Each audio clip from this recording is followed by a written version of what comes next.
Sono veramente felice di ritrovarvi in studio in mattina, siamo io il 23 di gennaio, nanta Radio Corsica Internazionale e nanta Telepaese, e gli vostra matinale.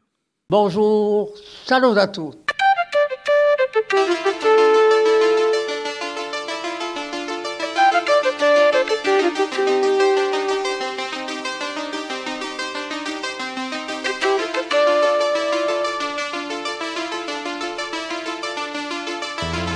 All'ascolto di Radio Corsica Internazionale, prima Radio Corsica. Siamo sempre qui. Bien, bonjour à vous tous qui êtes avec nous donc en ce jeudi matin sur Radio Corsica Internazionale et Telepaese pour votre matinale avec nos rubriques, l'information, la météo comme d'habitude. On va débuter tout de suite avec Philippe Jam qui va nous faire un point sur la météo ainsi qu'un point sur l'information de ce jour.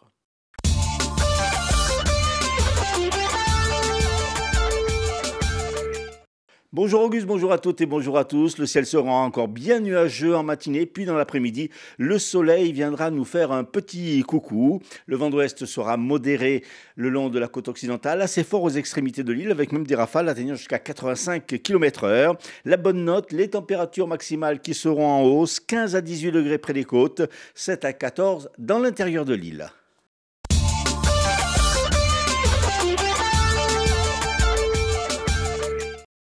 Un accident de la circulation a fait un blessé grave ce mercredi en mi-journée à Bastia. Pour des raisons encore inexpliquées, une voiture qui circulait dans le quartier du Fango s'est retournée et a fini sur le toit au rond-point de la préfecture. Son conducteur, un homme de 75 ans, a été évacué en urgence relative à l'hôpital. À l'initiative de la plateforme citoyenne de Corse, une quinzaine de personnes se sont rassemblées hier à l'intérieur du palais de justice de Bastia en soutien à l'ancien maire de Cannes, David Brugioni, et à Pierre Delapine, à son premier adjoint à l'époque, entre 2014 et 2020. Tous deux se sont portés partie civile dans un dossier où Joseph Migueli, maire de Centuri de 2001 à 2014, est poursuivi pour faux et usage de faux en écriture publique. On l'a appris hier, l'Assemblée de Corse tiendra une session sur les moyens de lutte contre la mafia le 27 février prochain. Le programme exact de cette session et les intervenants seront précisés d'ici quelques jours. Les gendarmes de la brigade nautique de Corse viennent d'empêcher la vente illégale d'un bien culturel maritime, en l'occurrence un fragment d'amphore antique. Ce dernier a été remis au centre de conservation et d'études de Sartène afin d'y être étudié par le département des recherches archéologiques, subaquatiques et sous-marines. L'agence Qualitaire vient de publier son bulletin et signale qu'à partir d'aujourd'hui, la Corse sera touchée par un nouvel épisode de pollution dû aux particules fines en provenance du Sahara. En effet, un flux de sud apportera des poussières désertiques sur notre région, ce qui engendrera une augmentation des poussières dans l'air et donc un possible dépassement du seuil réglementaire à compter donc de ce jeudi. Qualitaire rappelle que même si ces particules sont d'origine naturelle, elles présentent quand même un risque pour la santé, notamment pour les personnes sensibles et vulnérables. Il est donc conseillé de respecter les recommandations sanitaires, notamment d'éviter les sorties ou les sorties trop longues, les activités physiques et sportives intensives, notamment pour les personnes vulnérables comme les femmes enceintes ou encore les nourrissons, les jeunes enfants, les personnes de plus de 65 ans ou encore les personnes souffrant de pathologies cardiovasculaires. Selon une étude de MKG Consulting de juillet 2024, avec plus de 50 ans de présence sur le territoire, Gîtes France-Corse s'affirme comme un pilier incontournable de l'activité économique en Corse. Premier réseau d'hébergement chez l'habitant, il incarne une vision du tourisme qui allie l'authenticité, tradition et développement durable. En 2023, les 1264 hébergements labellisés Gîtes de France-Corse ont permis d'accueillir des vacanciers pour un total de 654 882 nuitées. Ces séjours ont généré un volume d'affaires direct de plus de 18 millions d'euros. En 2023, Gîtes de France a été aussi à l'origine de 710 emplois directs et indirects en Corse. Au 1er janvier, sur l'île, Gîtes de France-Corse représente 835 adhérents, 1162 gîtes, 51 maisons d'hôtes et une gîte d'État. Enfin, jusqu'au mardi 28 juillet, dans le cadre du festival Cinéma Télérama, 450 salles en France, en partenariat avec le cinéma Le Studio, l'association Studio Cinéma invite le public à voir ou à revoir les meilleurs films de 2024, ainsi qu'une avant-première, Marie, de Pablo Larraín avec Angelina Jolie. Parmi les rediffusions, Le Comte de Monte Cristo, À son image, L'histoire de Souleymane ou encore Les fantômes.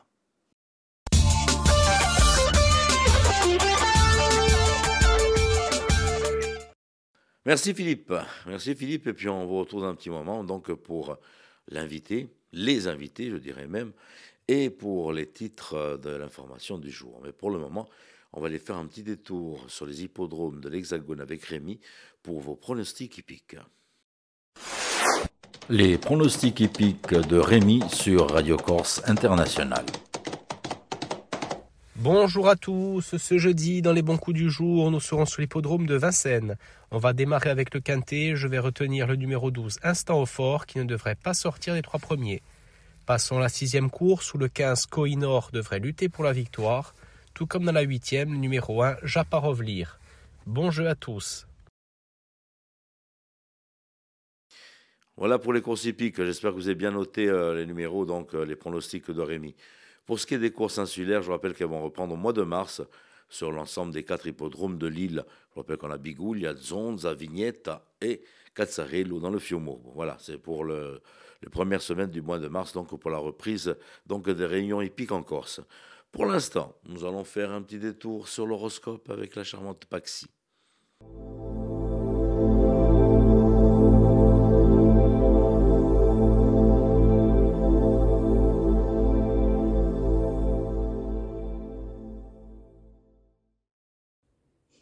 Et bonjour à tous, on se retrouve pour ce jeudi, on va voir un petit peu ce que l'on a à vous dire. Les béliers, aujourd'hui, certains événements pourraient vous mettre le moral à zéro. N'hésitez pas à prendre du temps pour vous, à faire ce qu'il faut pour vous donner un petit peu de peps si vous en ressentez le besoin. Les taureaux, vous allez avoir envie de papoter, de discuter, pourquoi pas échanger un café avec des amis. Et peut-être que pour le coup, on va s'échanger des news un petit peu croustillantes. Les Gémeaux, de super bonnes nouvelles au niveau papier ou au niveau travail, donc profitez-en. Les Cancers, le temps peut paraître long, autant rien ne se passe de manière très extravagante, il n'y a pas grand-chose pour ambiancer le temps en ce moment. Profitez-en pour vous reposer, c'est peut-être justement un temps donné pour que vous puissiez favoriser votre repos, votre bien-être. Les lions, de la nouveauté, full nouveauté, que ce soit dans votre quotidien, dans certains projets, dans des objectifs ou dans des habitudes, vous allez avoir envie de nouveau. Et ça, à votre manière. En tout cas, faites ce qu'il faut pour que vous soyez heureux. Les vierges, votre côté pragmatique, votre organisation vont vous rapporter de très bons résultats au niveau professionnel. Les balances, vous serez très méfiant avec certaines personnes qui vous entourent dans votre quotidien. Les scorpions, peut-être qu'une situation ou certains liens avec des amis se détériorent peu à peu et ça peut être perturbant. Les sagittaires, même si vous passez par une phase assez troublante, on dira une phase de transition, ne vous inquiétez pas, vous allez tout de même réussir à avoir des résultats satisfaisants. Les capricornes, même si oui, par moment, on peut avoir les pensées un petit peu floues, vous avez totalement ce qu'il faut pour avoir une bonne déduction, une bonne perspective de ce qui vous entoure et de ce qui peut paraître lourd au niveau de vos épaules.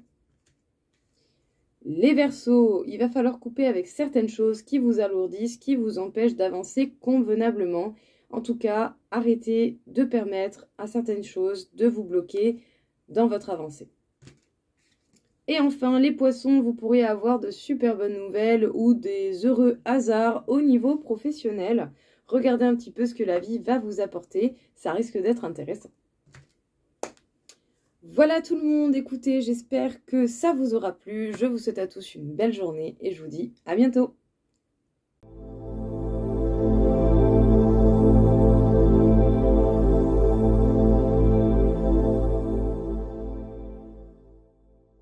Nous allons parler littérature avec nos invités aujourd'hui sur Radio Corse International et Télépaèse.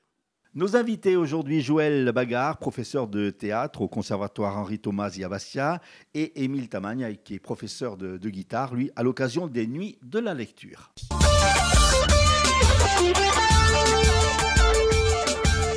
Joël, bonjour. Bonjour. Émile, bonjour. Bonjour. Alors Joël, tout d'abord un petit mot sur l'enseignement que vous distillez donc, au Conservatoire.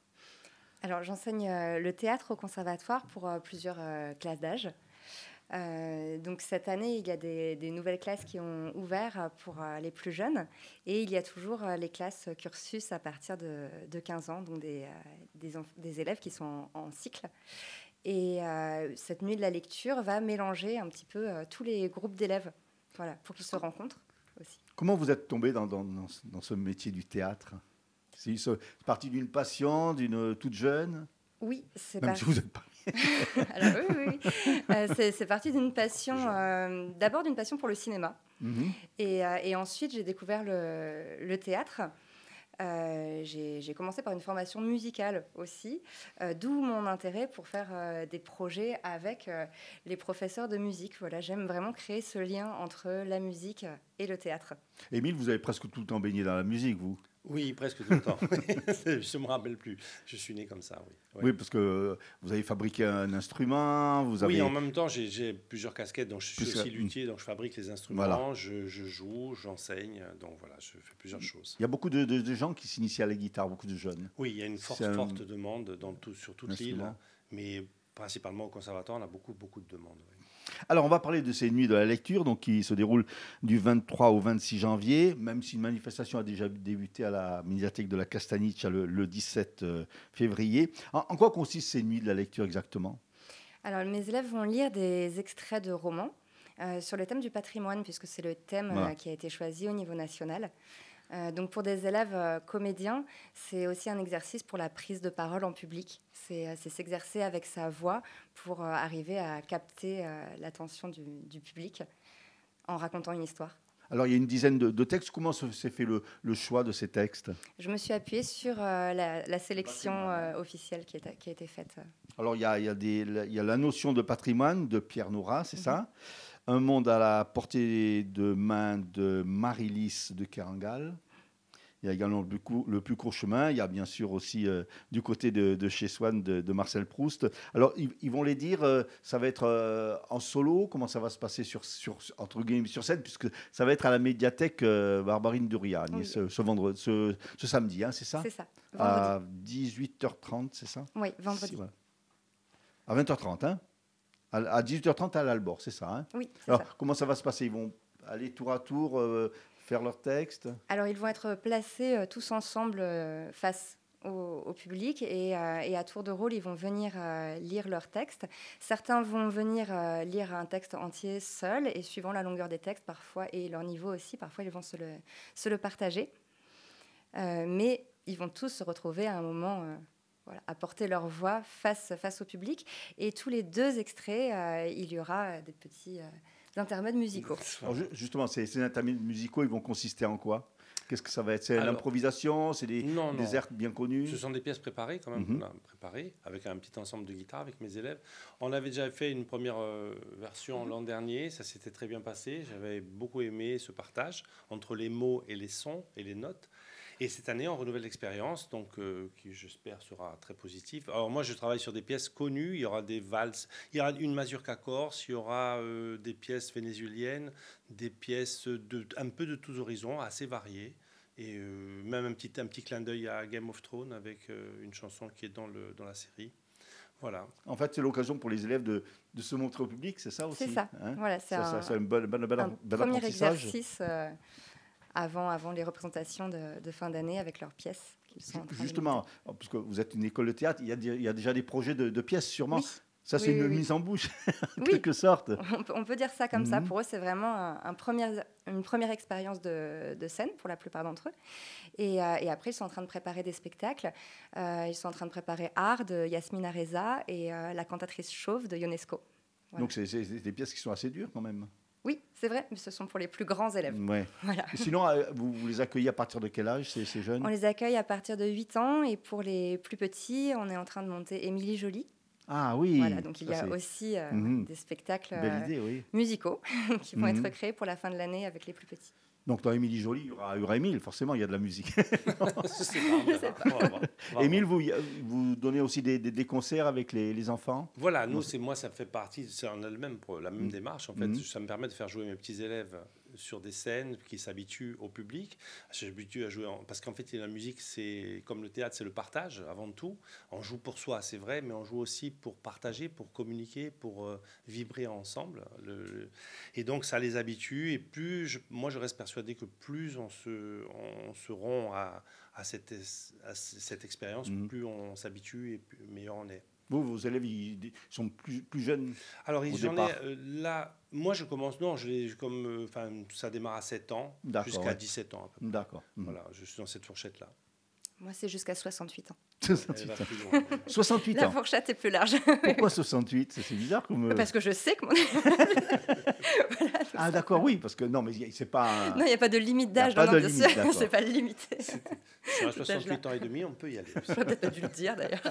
Oui, ça commence... Non, elle donne le départ. Ça commence à 7 ans. Voilà. De 7 à 68 ans. Non, on ne dit pas la fin. De 7 ans à... Nos invités aujourd'hui étaient Joël Bagard, professeur de théâtre au Conservatoire Henri-Thomas à Bastia, et Émile Tamagne, qui est lui professeur de guitare à ce même conservatoire, à l'occasion des Nuits de la lecture. Ça va se dérouler ce vendredi 24 janvier à l'Albor à partir de 18h30. Merci beaucoup, et puis on a hâte de vous voir sur scène et avec les jeunes.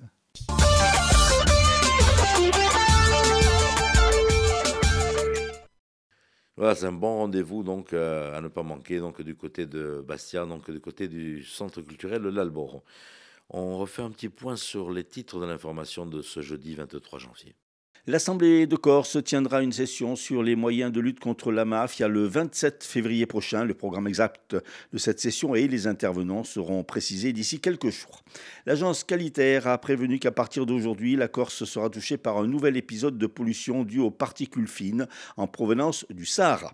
Les gendarmes de la brigade nautique de Corse viennent d'empêcher la vente illégale d'un bien culturel maritime, en l'occurrence un fragment d'amphore antique. Et puis météo, c'est un temps instable en matinée, mais du soleil dans l'après-midi qui est prévu.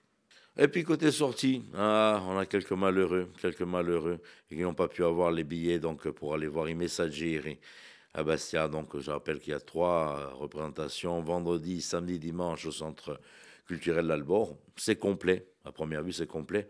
Vous pouvez toujours tenter de faire un petit détour du côté des guichets de l'Albor. Parfois, certaines personnes se désistent, mais qui sait. Voilà, donc 3 belles soirées prévues donc, avec le groupe Imessaggeri. Pour l'instant, moi, je vais vous souhaiter de passer un bon jeudi. On se retrouve demain, même heure, même antenne. Et puis, tenete forte, ci vedremo domani.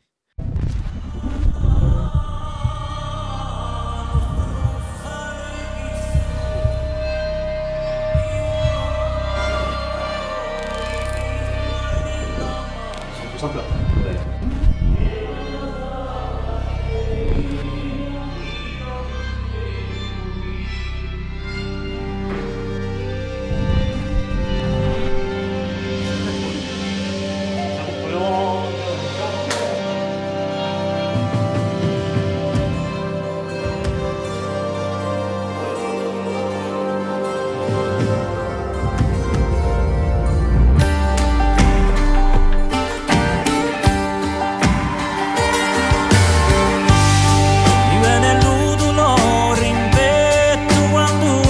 Fa d'inverno.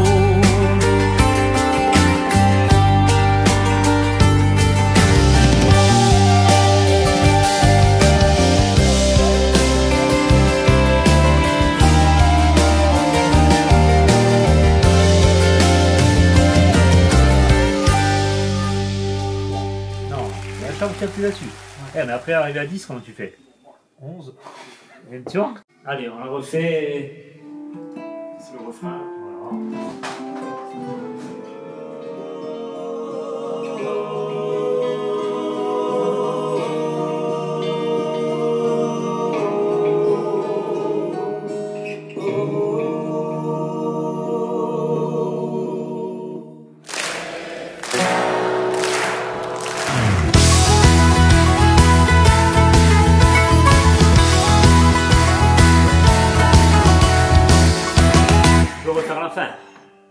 c'est toute la partie instru.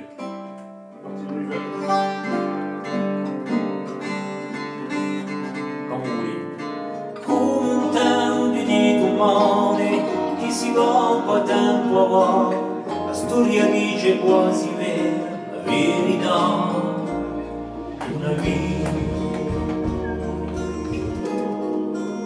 On nous fait une planif maintenant.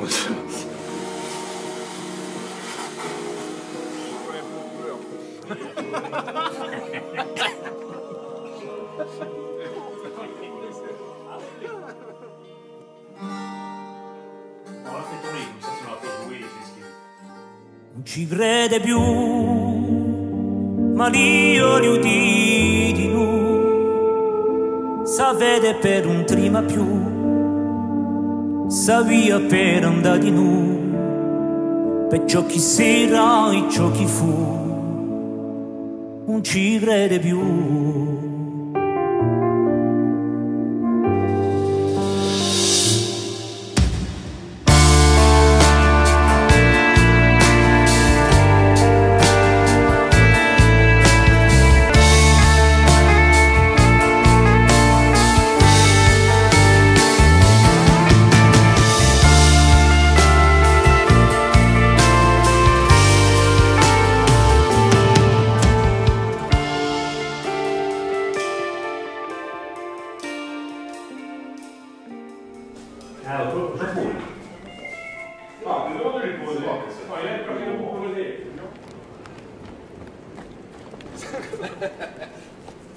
Moi, c'est trop fait.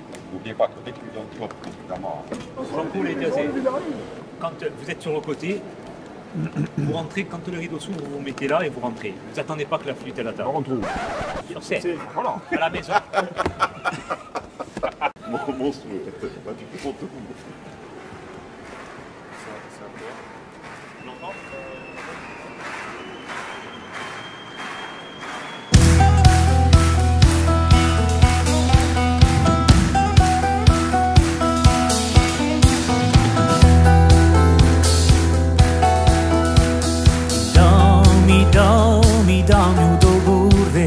Dammi un dovore, solo per sperare.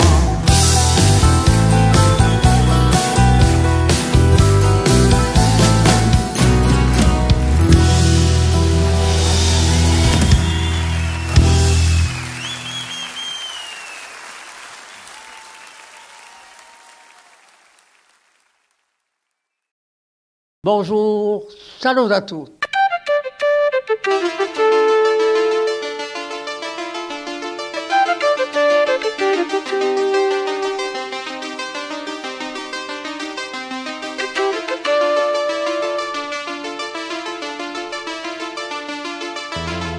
All'ascolto di Radio Corsica Internazionale, prima Radio Corsica. Siamo sempre qui.